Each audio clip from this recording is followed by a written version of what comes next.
Welcome and thank you for being here. In today's video, we're going to talk about what self-love really is, how it's different from self-care, and also how the two go together. And we're going to talk about why both are so important when you are healing and on a transformational journey. And if you stick around to the end, I've got some actionable steps that you can take to start giving yourself some love today.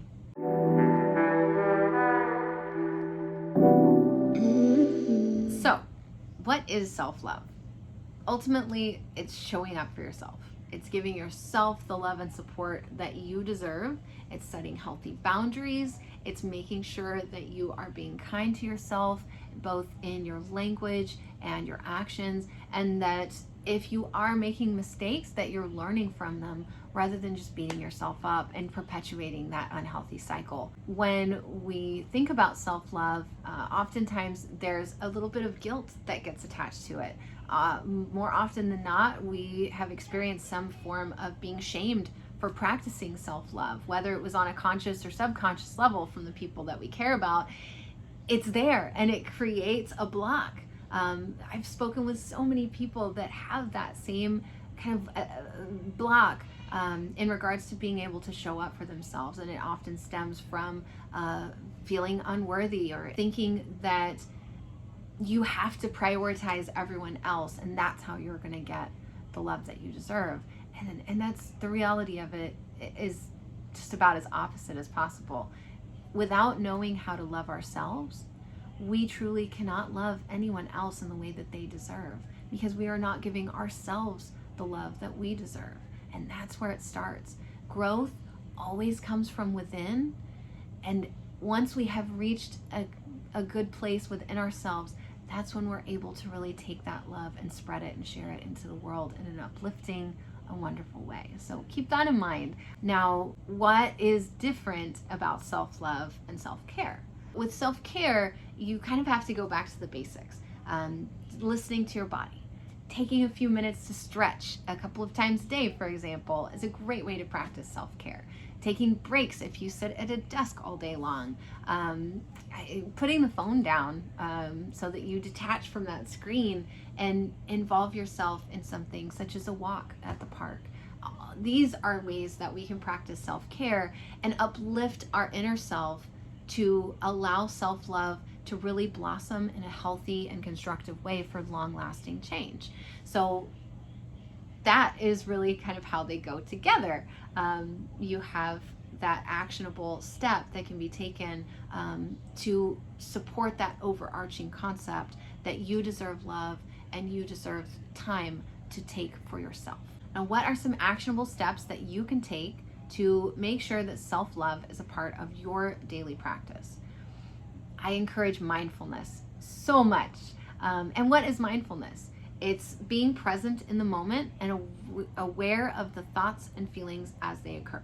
So if you are feeling something negative, if you're feeling less than confident about something, if you are using language that is less than confident or even demeaning when talking to yourself, for example, you can more easily recognize those moments throughout your day and take actionable steps to improve upon them in a very positive way. So for example, if you are having a really frustrated moment at work and you're thinking, God, I'm behind on my project that I've got to finish.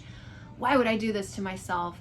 And in that moment, recognize that you are being harsh, and instead reframing that to say, I really messed up. What can I do moving forward to make sure that I am doing better? Right? Just a little bit of a change, but it makes a huge difference in the way that we think and the way that we feel about our daily lives. Now, another actionable step that you can take is scheduling time for yourself on a regular basis. Show up for yourself just like you would an important appointment or meeting or function for your kids or whatever it is in your life that you would show up for. Make yourself that high of a priority and show up regularly. This is so important because it allows you that grace and that freedom that you need to explore yourself, get some breathing time, some me time, explore creativity, exercise, do whatever it is that you need to do. Especially if you're an incredibly busy person and you struggle with showing up for yourself, schedule something regularly. The next step is being able to set healthy boundaries. Saying no is an incredibly important skill that so many of us don't properly know how to do. And again, this traces back to feelings of guilt, feelings of obligation, that overarching thought that we need to be for others before we can ever be for ourselves. We are in the service of others, yes, but there's a healthy way to be in the service of others. And that starts by being true to yourself and setting healthy boundaries. Think about it this way. If you are invited to a party that you did not want to go to, and I think probably a lot of us have been there at some point, where we show up to something that we really don't want to go to, and who knows, maybe it ends up being a good time, or maybe we end up sitting there miserable until we can leave. And in those times, we're doing everyone a disservice. We're not showing up properly for the person that wants us there. And we're certainly not showing up properly for ourselves, because we should have said no in the first place and not gone to the party. Now, easier said than done. I get it.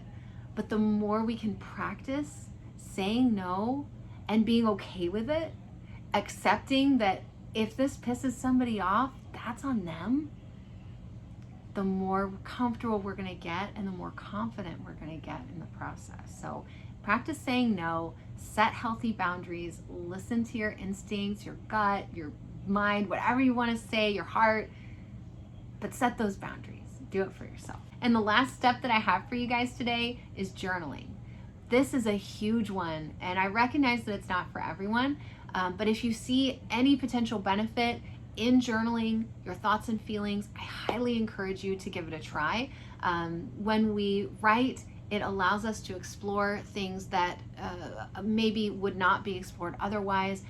We also are only sharing with ourselves rather than anybody else, so it allows for a deeper level of exploration, so long as we allow ourselves that exploration. And it often will ask questions that you maybe did not think to ask, or perhaps were not brave enough to answer in a different time in your life. So committing to a journaling process and showing up for it regularly can really help you to understand the aspects of yourself where you can benefit from loving yourself in a more supportive way. And speaking of, I actually just published a 21-day self-love journal with affirmations and self-care tips. It is free to download, so click the link below, or if you're on Instagram, click the link in my bio. And while you're at it, go ahead and hit subscribe, press like, comment down below with your favorite way to show yourself some love. And most importantly, guys, have a blessed day. I'll see you next time. Peace.